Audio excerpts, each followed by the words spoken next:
Dr. Joe Arnotto. Thank you all for coming to this session. What we do in pre-hospital care, obviously spans cradle to grave, spans virtually every illness and injury known to man. But if at the end of the day we look at where we potentially can make literally a life or death difference, it's pretty hard to argue that major trauma and cardiac arrest are not at the top of the list of entities that we as individuals and most importantly we as a system can truly make a difference and give the gift of life back to individuals, their friends, and their families. So this is an interesting time in the history of resuscitation, as most of you know, because a lot of what we thought we knew, we now know we probably didn't know correctly.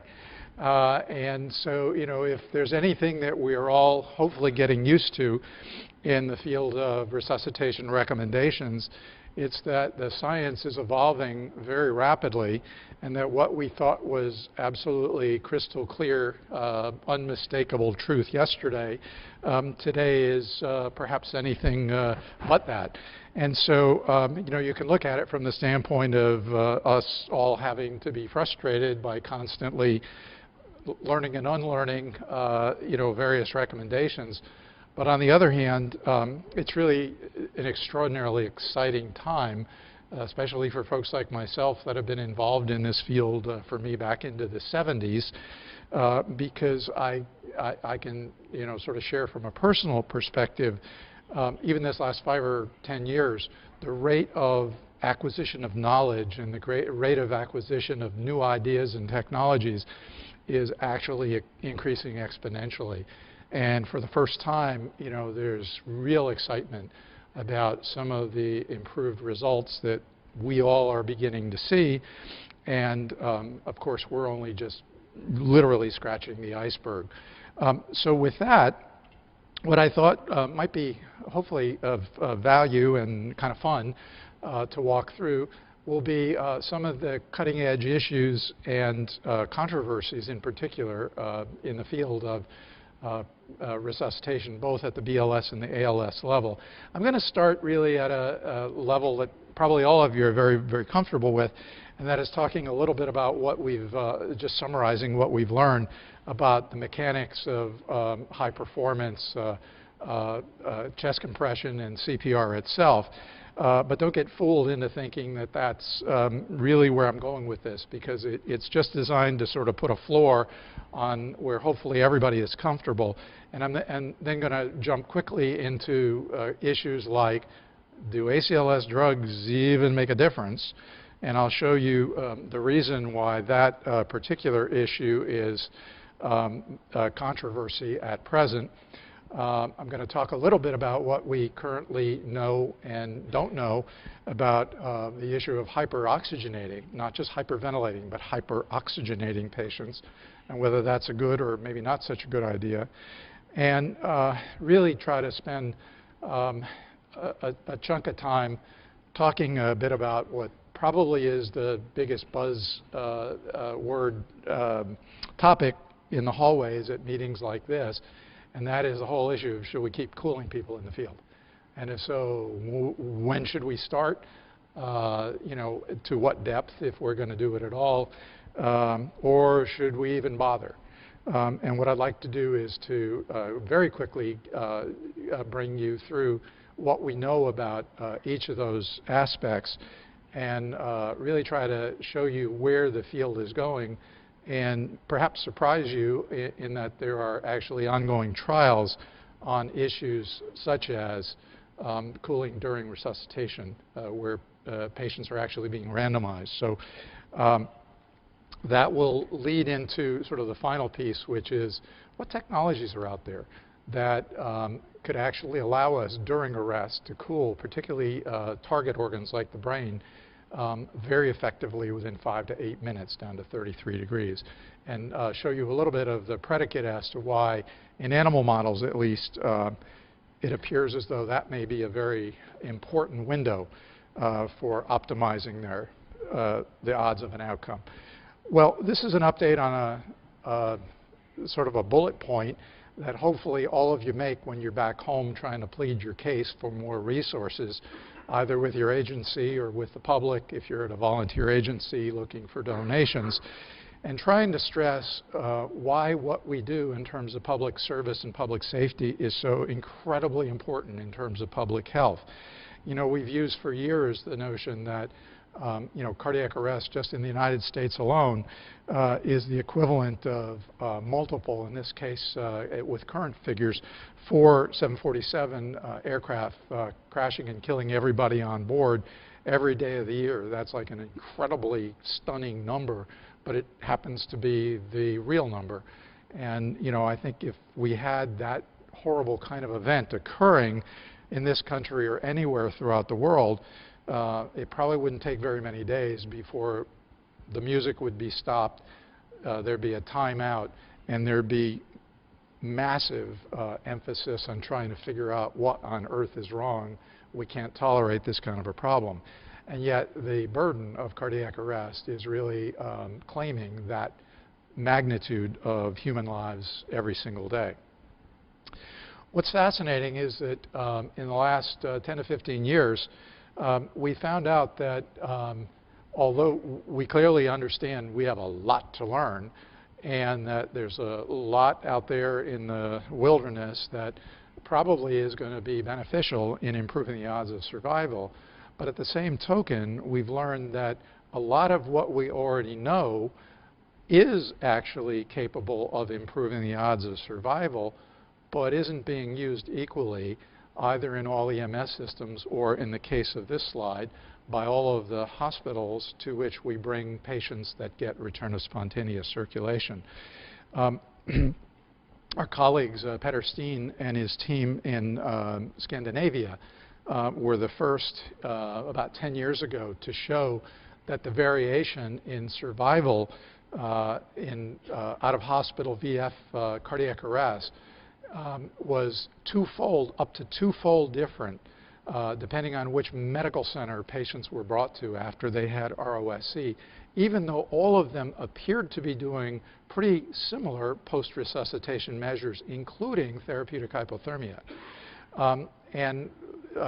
The hospital that wound up having the lowest odds of survival actually made a visit to the hospital with the highest odds of survival and discovered there were a lot of very important little nuanced details that the hospital that was on the low end actually was not doing or was not doing consistently. And so they were very lucky to have the better performing hospital literally share with them everything from care plans and checklists to you know, offering to sort of mentor them.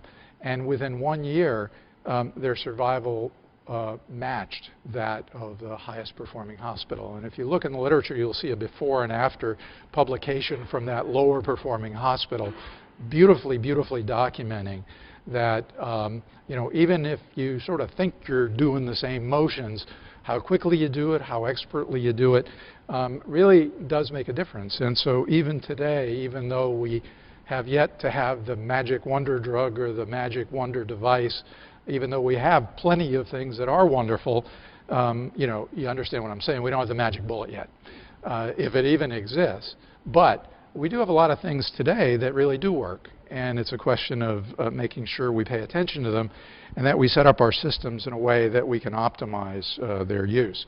So this is the easy part. I'll go through real quickly.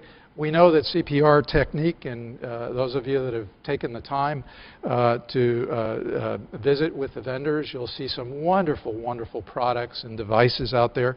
And you know, much of what we now all have available to us from industry has come out of this evolving science, showing that you know, what some of us learned when I was a little cub, just beginning to learn about how you do various things like chest compression, CPR.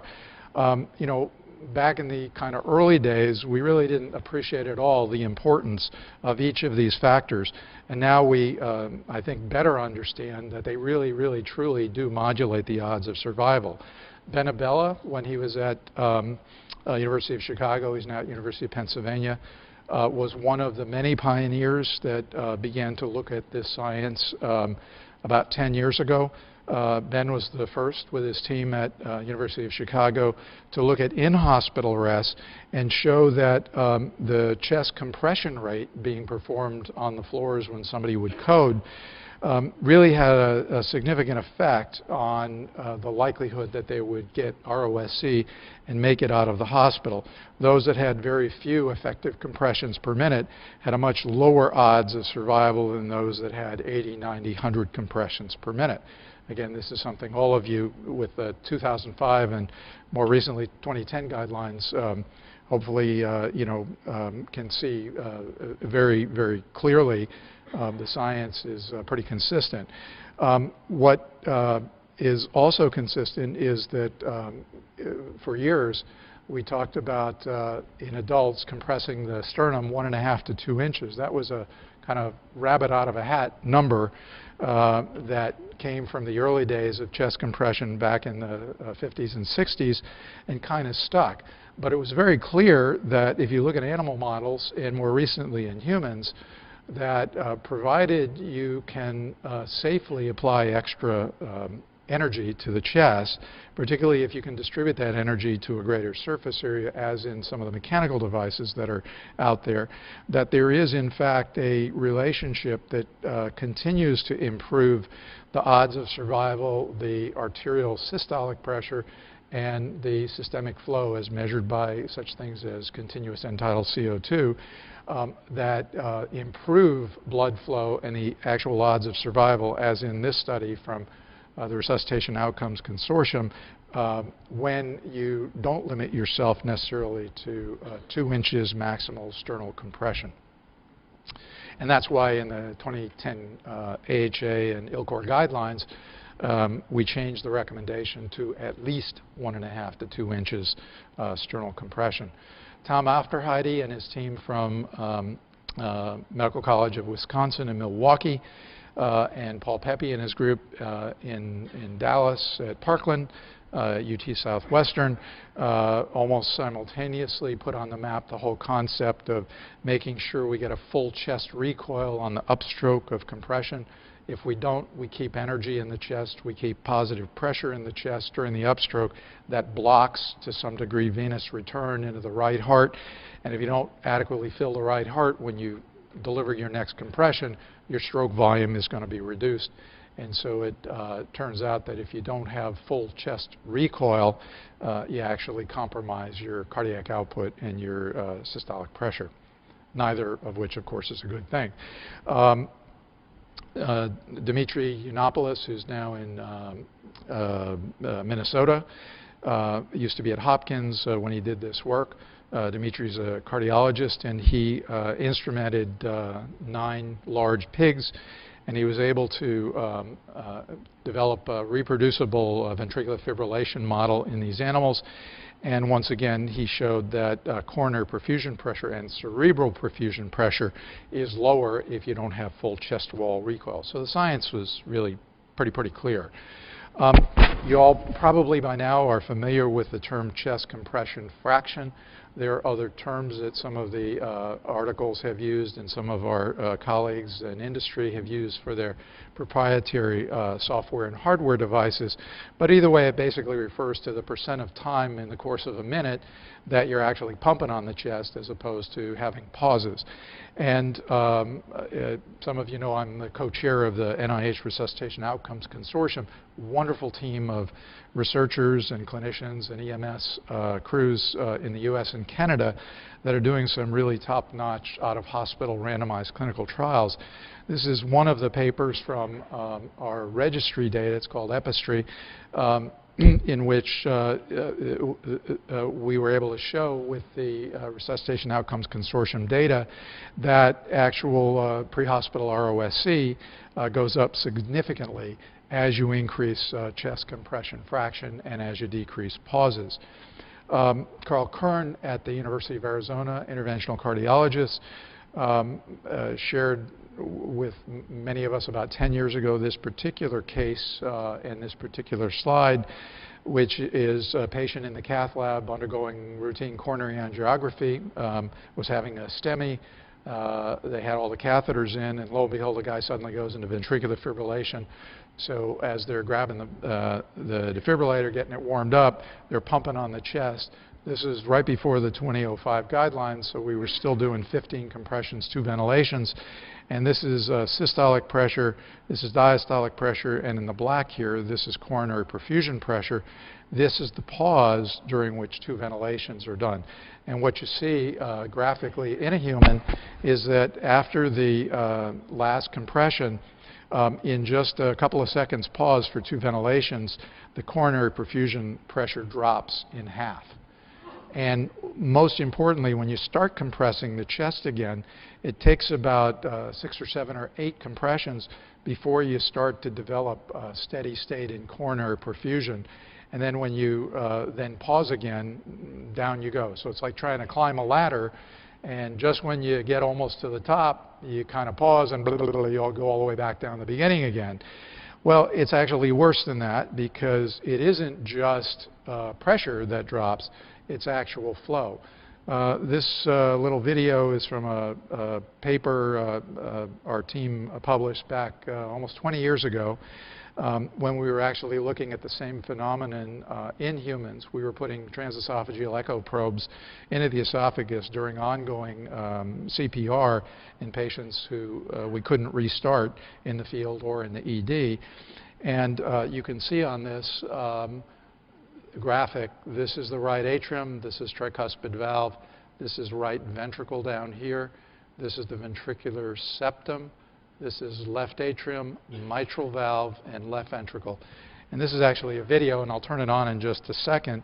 Remember that this was back in the early 90s. We knew, compared to today, like nothing about quality of CPR. And back then, it was common to do like 5 compressions and then pause, give a ventilation or 2, another 5 compressions. You know, we look back at it today, it was absolutely crazy. But it was all we knew, and it was pretty much the way resuscitation was done way back then.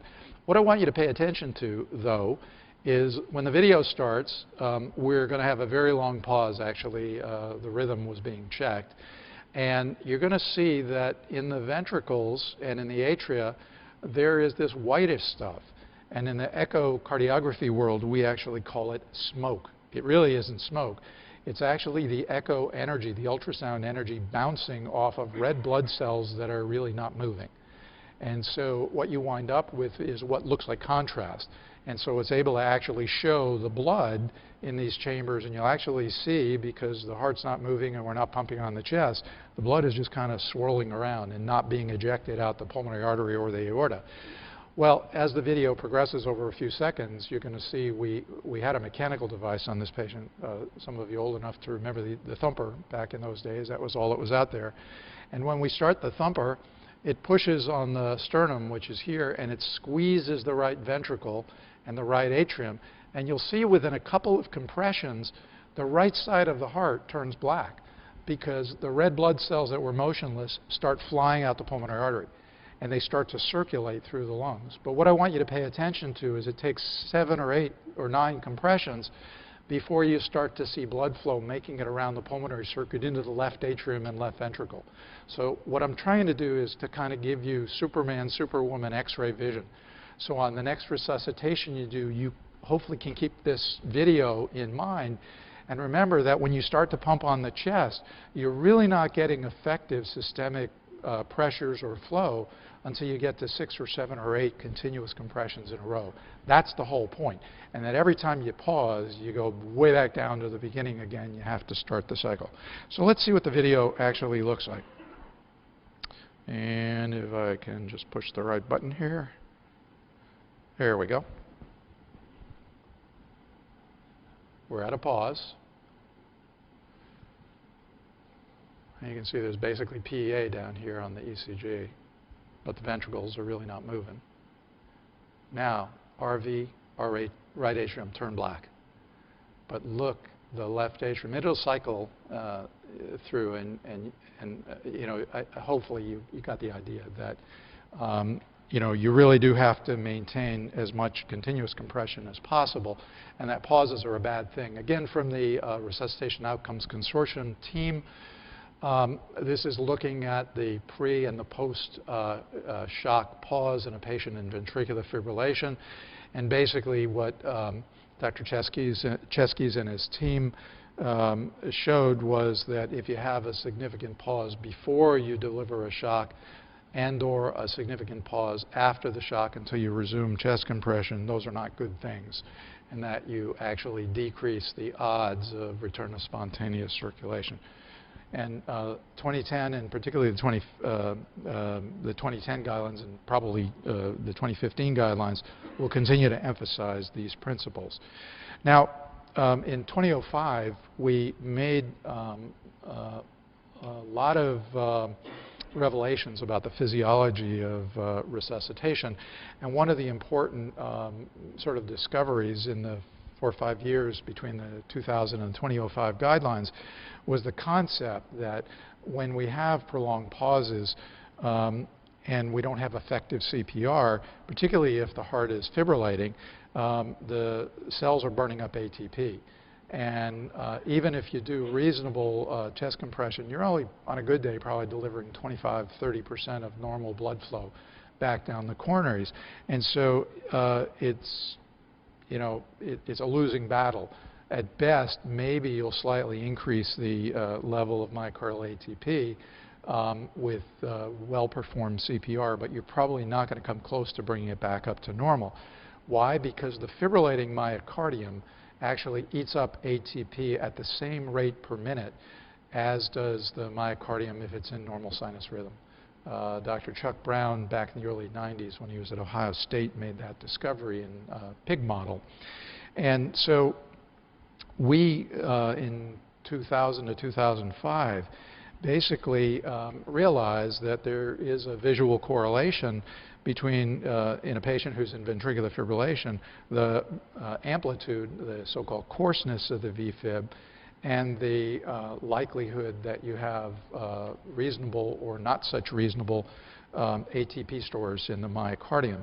And in fact, in the pig model, what Dr. Brown was able to show in the 90s was that as you leave a pig in VFib and don't do chest compression, just simply watch what the heart is doing, over a period of minutes, the ATP levels will get less and less. And he knew that because he did repeated punch biopsies of the left ventricle in these animals, and he showed that the ATP levels decayed at a very rapid rate. And as that happened, the electrocardiogram signal, the VF, got finer and finer. And that if you are able to do even reasonably effective CPR, you may be able to boost up the ATP levels up to 25, 30, 35%. And that brought about the concept of maybe we ought to, quote unquote, prime the pump and do a brief period of CPR, particularly if it's an unwitnessed arrest and we don't know how long the patient's down, but presume that their ATP levels are depleted. So, back in the 2000 to 2005 era, we really did a lot to sort of share this revelation. And, there was a lot of enthusiasm for a brief period of CPR before delivering the first shock. And we now know the situation is probably correct, but more complex than that. And what I'm going to show you is what actually happens. This is a pig who's under anesthesia, intubated, chest is open, and this is actually the pig's heart that you're going to see on the video in just a couple of moments on the left in red. And what you're going to see on the video is that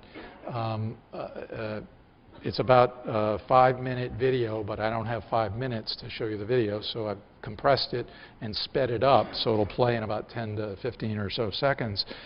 And what will happen is the first thing you'll see when I start it is it'll look like a magic wand comes flying out of the left side. That's actually an electrode that touches the right ventricle and delivers an alternating current shock. And what that does is it immediately throws the heart into ventricular fibrillation.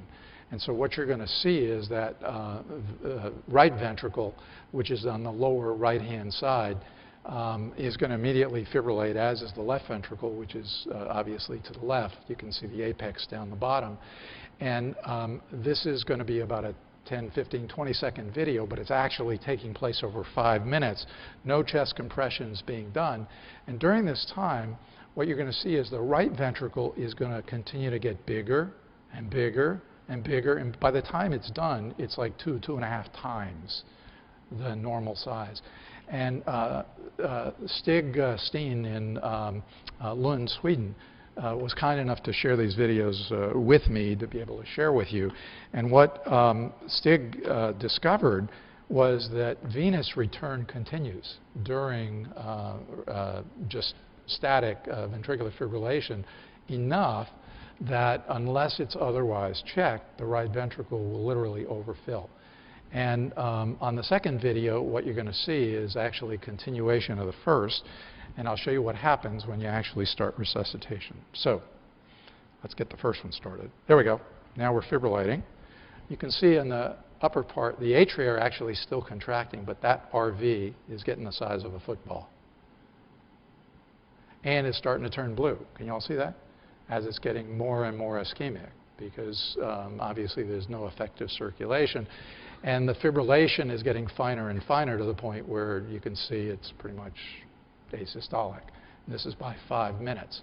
So if you try to defibrillate a heart that's really, really big, then the energy band that goes across the heart and across the thoracic cavity is going to be distributed over a wider surface area. And it becomes not so much harder to defibrillate, because most hearts will actually instantaneously have the VF disappear.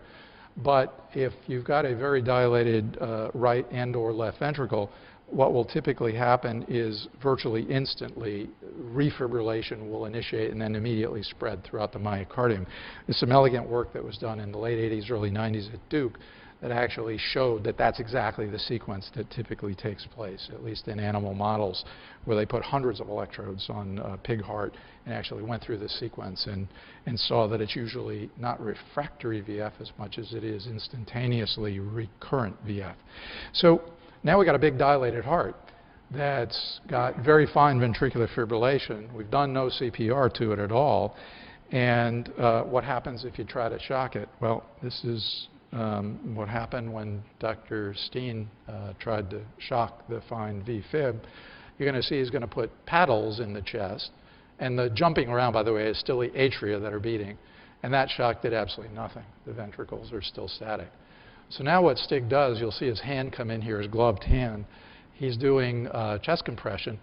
And by doing that, he's decompressed the size of the heart. He's not only created some blood flow, but notice the RV is much smaller. And now he's going to deliver the same amount of energy, one shot, and up it goes. And it started again. So it isn't just, we now believe, the ATP depletion, but it's also that, plus there are some actual physical, if you will, somatic or geometric changes that occur in the myocardium. So like many things in biology, you know, we tend to learn a little more of the nuances as we go along. And my goal in showing you these is, again, to hopefully have you come out of here, if you're a visual person like me, sort of being able to maybe visualize a little more effectively what is actually happening next time you're trying to resuscitate a patient. And many of you are educators, to then hopefully maybe be able to share a little bit that will help your students understand a little more effectively what we believe is physiologically going on. The Resuscitation Outcomes Consortium that I'm privileged to be a part of has done some really terrific work. This is one of the first large studies that was done. It's now completed. And it looked at what happens if you do several minutes of chest compression versus only, let's say, 30 seconds as you're putting the pads on in an out-of-hospital cardiac arrest patient who's initially in a shockable rhythm. And we were basically testing the concept of, you know, does quote-unquote priming the pump longer give you a better outcome? And interestingly enough, it didn't matter. whether we did 30 seconds or less or literally 3 minutes of compression, you get virtually equivalent results. And so in the 2010 guidelines, we were very explicit in sort of recommending to medical directors and other folks that are in charge of resuscitation teams to really make their own personal choice as to what they want to do in terms of the issue of priming the pump, and if a period of CPR is recommended other than the normal period to just simply get the patient wired up and charge a defibrillator if there's a shockable rhythm. It's the science, at least out to 3 minutes of compression, would be supportive of any length of time that the resuscitation service feels would be appropriate, because we basically showed you get consistent similar results. Ian Steele, who is one of our terrific rock investigators, showed back 10 years ago that as they improved the province of Ontario and they added early access, better 911 type services, better training of the public in CPR, and added AEDs onto their then BLS services, they were able to improve survival to hospital discharge. But interestingly enough, when they added an ALS tier on top of that system, they didn't see any further improvement in survival. Made the lead article in the New England Journal of Medicine, and many of us who are friends, long-term professional friends of Ian and his team, and know and respect the caliber and quality of the work they do, we were stunned. It's like, what do you mean ACLS doesn't add anything? It just scratched your head. Didn't quite seem to to sort of fit with what we would have guessed the outcome would be. Well, now roll the clock forward 5 years, and this little blockbuster appeared at the American Heart Association meeting in I think it was the end of 2008, and finally got published a few months later in JAMA in 2009. Therese Olsen-Bingen is a very bright researcher, clinician, emergency medicine, critical care in Oslo, Norway, and there by then, partly spurred by Dr. Steele's team results, there was a lot of discussion about, why didn't the addition of ACLS, in particular the drugs, why didn't it bump survival to hospital discharge? And so, interestingly enough, they were able to design and get approval from their institutional review board, human research committee, if you will. They got the green light to do a pre-hospital study in which out-of-hospital cardiac arrest patients were randomized, in this case 851 of them, to either get standard resuscitation, defibrillation, airway management, and standard ACLS drugs, or standard resuscitation, defibrillation, CPR, airway management, but no ACLS drugs. And what you will note on the slide is that return of spontaneous circulation was in fact higher in patients that got the ACLS drugs, and was still higher for hospital admission and admission to the ICU. But look at the bottom line. The percent of patients that were discharged from the hospital and were alive at 1 year was statistically a dead heat. There was no difference. And again, just like in Dr. Steele's presentation and his paper, most of us saw this and shook our head. The team that did this does absolutely fine, first-class work. So there was no issue, I think, in anyone's mind about the integrity or the likelihood that this was a well done study, but it just like, oh my God, what do you mean? The ACLS drugs don't meaningfully affect the bottom line. So go forward a little bit. The premier drug that was sort of suspected as likely having the ability to at least boost short-term ROSC was epinephrine. So Ian Jacobs and his team in Australia within the next 2 or 3 years, did the next randomized out-of-hospital clinical trial. They still gave antiarrhythmic drugs, but the trial was designed so randomly patients either got epinephrine or got a placebo, and the pre-hospital crews didn't know which was being administered. And as you'll see in the slide, very similar to what Therese saw in Oslo, there was clearly a substantial increase in return of spontaneous circulation in the field and admissions. And even though there was a trend in favor of those discharged alive, the numbers were small enough that it was not statistically significant.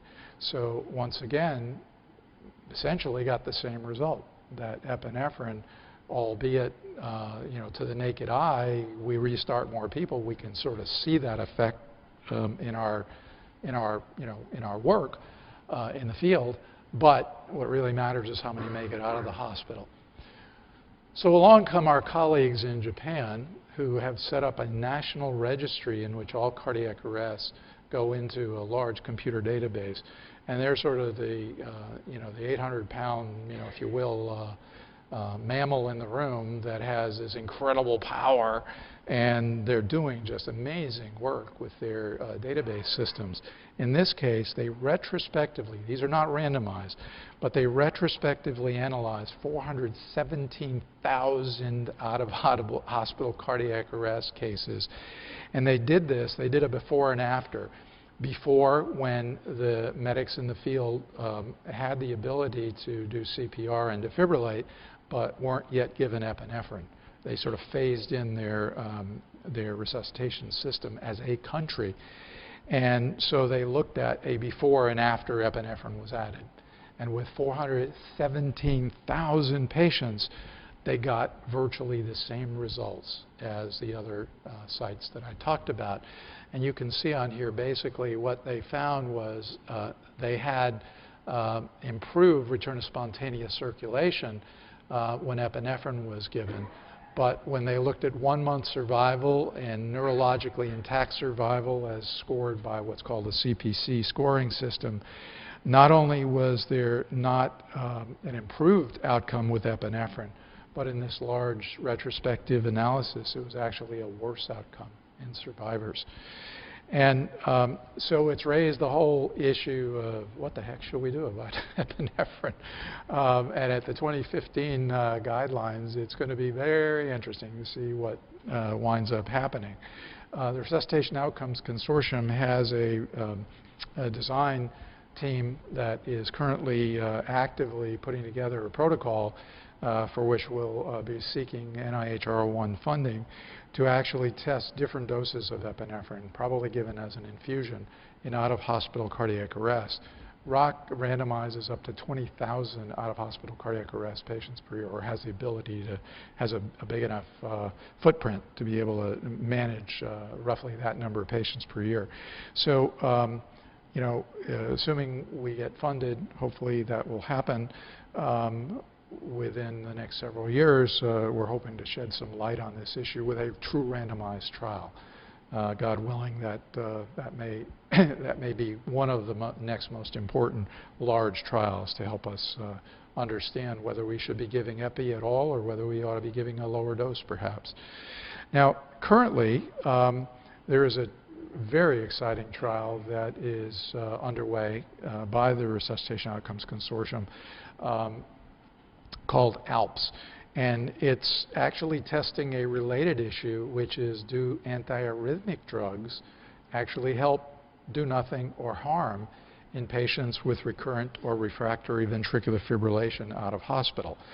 And the basis for this is, as you know, our colleagues in Seattle and in Toronto, and on the left, the so-called ARREST trial, on the right, the Toronto ALIVE trial, which took place in the late 90s, early 2000 era. Both trials showed improved ROSC and survival to admission when epinephrine, when amiodarone was compared either to standard ACLS therapy, which in the ARREST trial was primarily lidocaine for an antidysrhythmic, and in Toronto was actually a head-on-head randomized trial of amio versus lidocaine. Both trials showed improved ROSC, improved admission of the hospital, but the trial numbers of patients was not large enough to show statistically significant different survival to discharge. But in truth, there wasn't even a strong enough trend that it really appeared convincingly as though that might actually occur if they had gone to much larger numbers. Dr. Peter Kudenchuk from Seattle and the team and some of our folks are here today, have taken the lead on this particular ROC project, designed a really cool design, three-way randomization. We're now about 1,200 plus patients into data collection that have been randomized. And the randomization is for patients with an initial shockable rhythm out of hospital arrest, most of them being VF, or recurrent VF that goes beyond at least one shock. And the drug kit, which the medic teams pull, contain a drug that is either, or actually multiple doses, up to 3 doses, of either amiodarone, lidocaine, or placebo, normal saline. So 1/3 of our patients are actually getting no antiarrhythmic drug in the field. And so, and I must also add that the amiodarone that's being tested is amio, but it is a variant of amio that's just come on the market called Nexterone, which is manufactured in such a way that it does not require a diluent called polysorbate 80 to keep the drug in solution. Polysorbate 80 has been required for amio for 20 years now, for IV amio, to keep it in solution. But polysorbate 80 has as its side effects hypotension and bradycardia, which are the 2 principal side effects of IV amio in the field, neither one of which, particularly hypotension, would be particularly desirable during resuscitation. So Nexterone, the company that's produced it, and actually the company that was bought out that helped develop it, figured out a way to be able to make the amio, which is real amio, but without the need to have another medication in it that causes hypotension, bradycardia. This trial is slated to end in 2015 at the current rate that we're going, or sooner if one of these or more than one emerge as better or worse than the other drugs being tested. And so we are hopeful that by the 2015 guidelines or soon thereafter, we'll be able to share some real data on whether we ought to be using antidysrhythmic drug, and if so, which one. Now, on to what I think is perhaps, to me, the most exciting thing to share with you, which is this whole issue of pre-hospital therapeutic hypothermia. All of you probably know by now that early trials about a dozen years ago from Europe and Australia, published in the New England Journal of Medicine, same issue back-to-back in 2002, showed that cooling initiated after hospital arrival resulted in both studies in an improved survival to discharge and improved neurological outcome on those who survived. And much has been studied before and a lot since then, suggesting that one of the major mechanisms is by dialing down metabolism at the cellular level, by having the mitochondria sort of not have to work so hard. By reducing intracellular metabolism, you reduce the oxygen consumption per minute. And when mitochondria have been sort of stunned because they've been getting reduced blood flow for anywhere from a few minutes to however long it takes to get ROSC, when those mitochondria start back up again once we get ROSC, the surge of oxygen back into the cell is met with injured mitochondria that try to burn up that oxygen normally into harmless carbon dioxide. But what happens is the injured mitochondria, instead of producing the more harmless CO2, produce a family of chemicals called free radicals. And these are highly toxic inside the cell. And the whole idea is the earlier we can slow the metabolism down, the less the production per minute of free radicals, and the greater the likelihood that we'll be able to buy enough time for the mitochondria to recover during the next day, day and a half or so of cooling, so that the mitochondria will recover enough and will not allow the intracellular levels of free radicals to get to the point where they actually kill the cell. This is particularly important in the heart and obviously in the brain. And that's sort of been the theory behind therapeutic hypothermia. And you know, what we're trying to prevent is obviously injury to vital organs, and post-cardiac arrest syndrome is a real syndrome where we see dysfunction in lots of organs following cardiac arrest that we believe are due to reperfusion injury. And so the brain and the heart are particularly vulnerable. If you've ever looked at an echo, some of you may have access in the field, what you'll see when you get ROSC, or even during ongoing resuscitation if you have PEA, is the heart will dilate. In the majority of cases, it'll look really thinned, and the myocardium, if it's contracting at all, will look like an ejection fraction of 10% or less instead of 50 or 60 or 70%. And that's, you know, our first reaction years ago was, oh my God, you know, the heart's gone. But that's usually just due to stunning, and if you get good ROSC, or if you put the patient on something like centers like ours do routinely now, ECMO, over the course of the next 12 to 24 hours, the RV will bounce back quicker than the LV, and the LV will bounce back. And what, you know, is initially a 5 or 10% ejection fraction, within days and several weeks often will become a 40, 50, 60% EF. So, you know, a lot of what we see is actually transient if we're able to nurse the patient through. But this whole issue has raised the question of, should we actually be pumping lots of oxygen into these folks with ventilation? And this paper really by Kilgannon 4 years ago in Journal of the American Medical Association really stirred the flames, because it looked at a large United States registry of intensive care unit patients, in this case 6,326 patients admitted to US ICUs after resuscitation. And they looked at the level of oxygenation in the blood over the next 2 to 3 days. Wasn't randomized, but they just looked at what levels were achieved by different clinicians administering different concentrations of oxygen. And everybody thought that the patients that were hyperoxygenated, that had, you know, very high levels in their arterial blood, logic would say we should have the best outcome. It turned out they had the highest mortality. And that patients who actually couldn't even be maintained at a normal oxygen level had a better likelihood of surviving than those that were hyperoxygenated.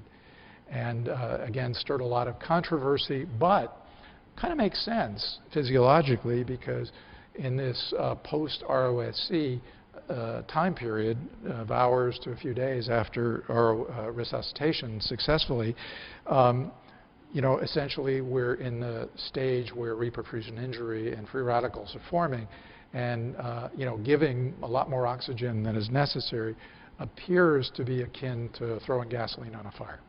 And so it's raised the issue loudly enough, even though I don't think we feel we've got the final definite word on this, because it is one study. There is a similar registry from Australia and New Zealand that actually did not show this toxic effect. So I think it is still somewhat of an open question, to be very honest and pure about what we know and what we don't know. But nonetheless, we had this information right before the 2010 guidelines. And as you will recall, it was the first time in the last 25 years where we did put a little hint in there that you might think about targeting an oxygen sat of 94 to maybe 100%, but really trying to suggest that, you know, something slightly less than 100% at this interim period where we've seen suggestive information that too high an amount of oxygen administration might be harmful, but the level of confidence that, you know, that truly is the right answer is not quite there yet. So, you know, we put somewhat of a vague but, you know, directive recommendation in 2010 guidelines, understanding that this is really a very important area and one that we're hoping in the next couple of years we'll get more data from around the world that might help us really understand what the real truth is. So pre-hospital therapeutic hypothermia, Francis Kim, one of our friends and colleagues from Seattle, did a wonderful pilot trial published in 2007. Actually, there were a couple of papers, one seeming to suggest that the human heart could tolerate the rapid administration of up to 2 liters of 4-degree centigrade saline in a small pilot trial. Didn't appear to have any horrible hemodynamic effects. That was fabulous information. And a pilot project was conducted looking to see feasibility and effect of administering IV 4-degree centigrade saline rapidly. And as you see on the top left, basically showing no significant difference in survival to discharge, but it wasn't expected that there would be enough cases to show a difference. But what was really tantalizing with 125 patients was when Dr. Kim and his team looked at the patients divided by their initial documented cardiac arrest rhythm. Those that were in VF were not statistically significantly more likely to survive, but had a very strong trend in that direction. And that, I think, was an important element to getting many of our programs very excited, and many programs actually started launching pre-hospital cooling post-ROSC, which is the way this particular project was designed. What a lot of folks kind of knew because it was right in your face, but really didn't talk about so much, was when you divided and stratified by rhythm, look at the non-VF, the trend was actually in the opposite direction. It had to be statistically, but neither were statistically significant. These were small numbers. It was a pilot study. But it got a lot of folks very excited about pre-hospital therapeutic hypothermia. And regardless of what you're going to sort of see in a moment, some of which many of you know already, regarding what we know today, the one unmistakable thing that therapeutic pre-hospital cooling has done in many communities is, regardless of whether that in and of itself has made a difference, it is tremendously up the number of hospitals that initiate cooling quickly after arrival at the hospital. You know, and remember, the European and the Australian study both showed the value of cooling after hospital arrival, probably by preventing fever from occurring, based on a more recent trial that was just presented at the American Heart Meetings in November. But nonetheless, the Australian, Stefan Bernard and his team, started a similar trial to that which I just shared with you from Seattle, in administering IV, in this case a variant of Ringer's lactate called Hartmann solution. And the plan was to see if it would improve survival to discharge. And during an interim analysis, when they were part of the way through the trial, they saw there was absolutely no difference and no significant enough trend, and they terminated the trial because they knew that if they continued, they would clearly not have a strong enough trend to show statistically significant difference. Now, fast forward to just a few months ago in November at the American Heart Meetings, and soon thereafter, again, Dr. Kim and his team in Seattle published phase 2, if I can be so, I think, liberal in labeling it that, which was really designed as a more definitive, larger trial, similar in design to the first one, intended to see if indeed there was a significant difference in survival if medics started ice saline after ROSC, understanding that most of these patients were all going to get cooled when they arrived at the hospital. Randomized trial. And you can see that when stratified or not stratified by initial rhythm, the sad bottom line is there was absolutely no difference in survival to discharge with a much larger cohort number of patients, and really didn't even show a significant trend signal.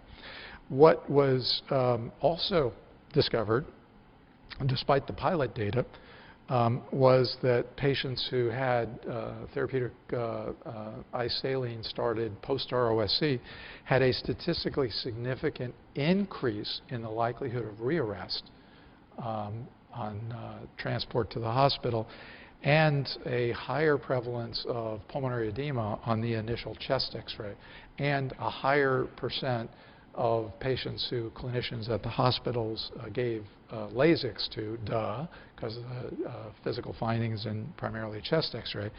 But I want to emphasize that the second chest x-ray showed no difference between the two because it was treated, and as you can see on the upper left-hand side, neither of these affected the bottom line survival.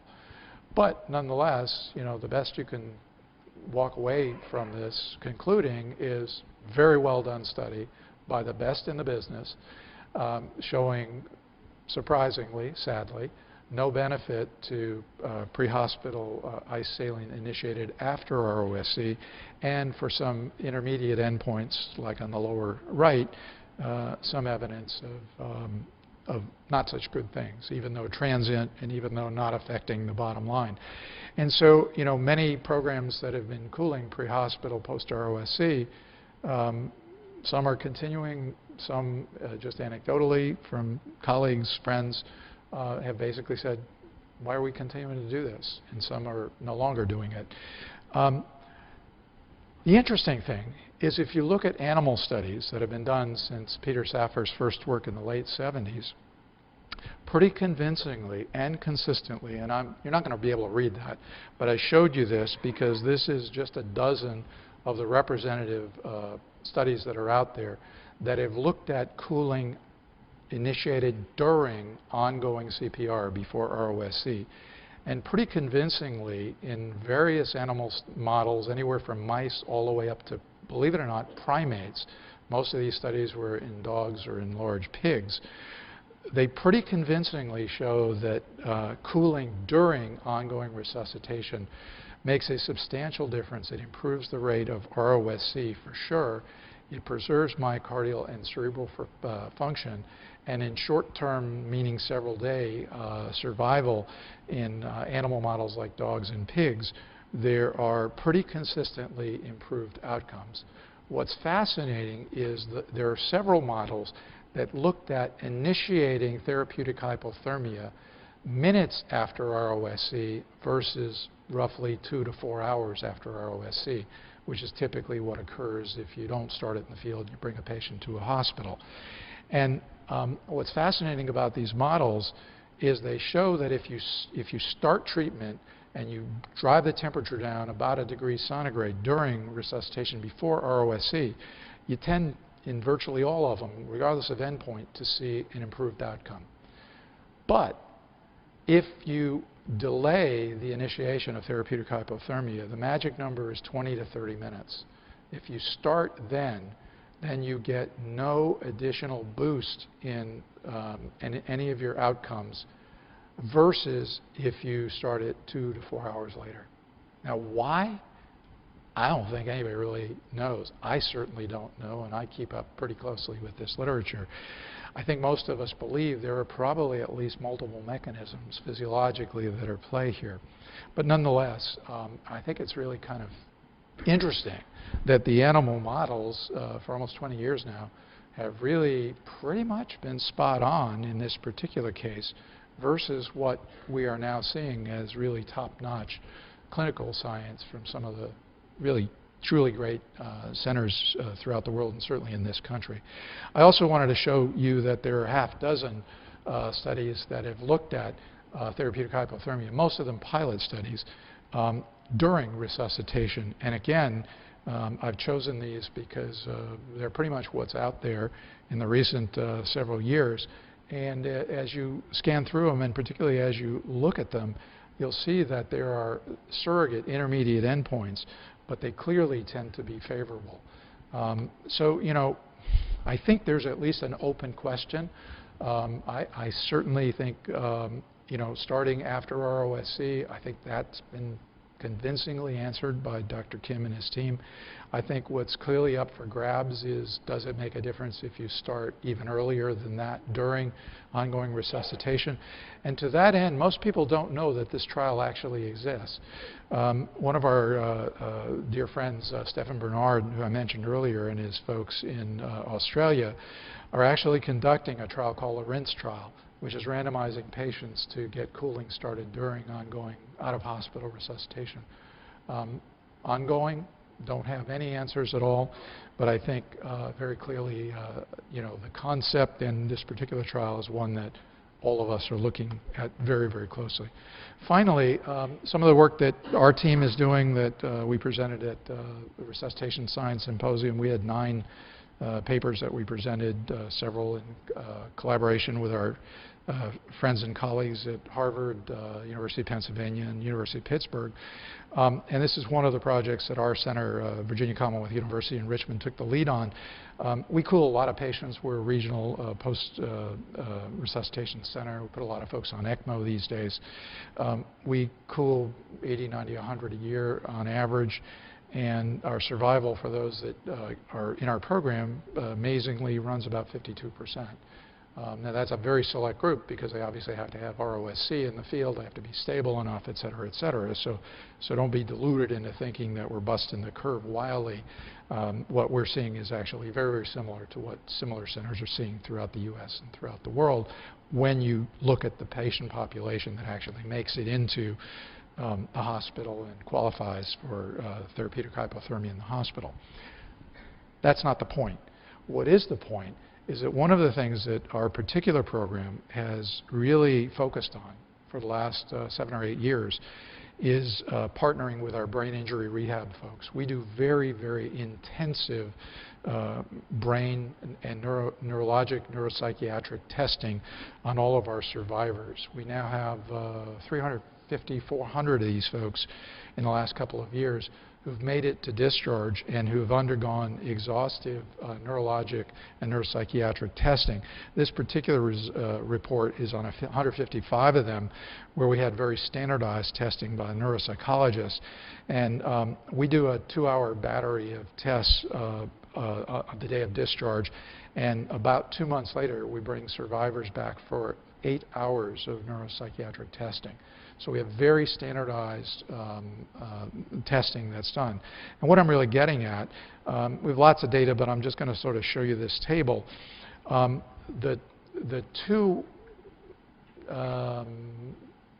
tests that are in virtually all the big clinical trials that we use in ROC, that the Europeans and Australians use, are called the CPC scoring system or the MRS, modified Rankin system. And both of them are scoring systems that are standardized to look at the neurologic outcome. And CPC 1 or 2 are considered to be either quote-unquote normal neurologically or just mild impairment. MRS less than 3 is the counterpart to that. It's really less than 2. But in almost all the literature, the good outcome neurologically is rated in terms of CPC. So we looked at 155 of our recent patients who were CPC 1, 2, and were MRS less than 3 by the standard testing that was done. And as you'll see on the bottom, this is just one of the many, many tests that we do that are standardized, done by neuropsychologists who do this for a living. And these are normalized to the patient's age, education level, and a bunch of other psychosocial parameters. And what's interesting to us about our data is that across the board we see deficits in these patients who are deemed normal or nearly normal. Why am I telling you this? Because I think one of the interesting questions, and I don't know what the answer is, but I think it's an interesting question, is not about whether pre-hospital cooling, even post-ROSC, makes a difference in survival to discharge, because I think Dr. Kim's study and Dr. Bernard's study show it does not. But both studies concluded, reasonably, that it doesn't make a difference in neurologic outcome because they, like everybody else, use CPC 1, 2, and MRS less than 3. And there's nothing wrong with that. That's the state of the art. But I guess what our group is beginning, and others, Pitt, Penn, and Harvard being our closest friends that we talk about this particular topic a lot, we're beginning to scratch our heads and wonder, maybe we should sharpen the pencil. And wonder, maybe, and we don't know what the answer is, but I think it leaves open the possibility, if we did more sophisticated neurotesting, which takes a lot of time and money, so it's obvious why we haven't done that routinely in all these studies. But I think there's still a possibility, it might still be possible, that there is a difference in outcome if we start cooling post-ROSE. We just simply don't know. I'm not trying to suggest that I know the answer to what that is, but I'm just suggesting that as we start to peel the onion away and learn more and more, I think we're realizing we're making progress. We haven't answered all the final questions yet. So what's the final, sort of next step? Well, cooling the brain is sort of, the goal that we're looking for. Cooling externally the brain in an adult, there are some technologies, some of which you'll see down the hall, that are nibbling away at this with some degree, I think, of improvement, certainly as opposed to nothing. And so I'm really excited and enthusiastic such technology is here and available to all of us. But, if you really look at the thermodynamics of what it takes to really cool the brain very rapidly, there are a couple of technologies that are perhaps the most interesting to look at and to follow. One is a very interesting technology using a perfluorocarbon in the nostrils. A company called Benechill has the patent and has done all the work in this. And it basically blows a perfluorocarbon into the nostril. It sucks basically moisture and cold out of or heat out of the back of the nasopharynx, and it cools the brain very, very rapidly. This is a pilot trial in Europe, and it was not designed to have a definitive answer. It wasn't pure randomization scheme, but nonetheless a very interesting subset trend suggesting that there'd be benefit to it. The problem with perfluorocarbon is it's very effective. It's very heavy chemical. It's a rocket fuel kind of compound, literally. That's what the family does. It's also the same family of chemicals in some of the artificial blood products. It tends to be a little bit pricey, and you need very high flow oxygen or compressed air to deliver it. A group of colleagues at Johns Hopkins have been experimenting and publishing and presenting at RES a somewhat variant idea in which high flow, very low moisture, very low humidity oxygen is blown into the nasopharynx with no chemical. And just the very high flow, low humidity, it's like going to Arizona on steroids, sucks all the moisture out of the nasopharynx and actually lowers brain temperature very dramatically, very rapidly within a couple of minutes with no chemical, lightweight, very little battery requirement. And this device is being tested in hospital, proof of concept type testing, and is very hopefully slowly making its way to potentially where we're very excited about a potential clinical trial within the next year or two or three, once we get hopefully the safety data and the FDA approval to go forward with it. So in summary, I think it's some really cool science that's developing.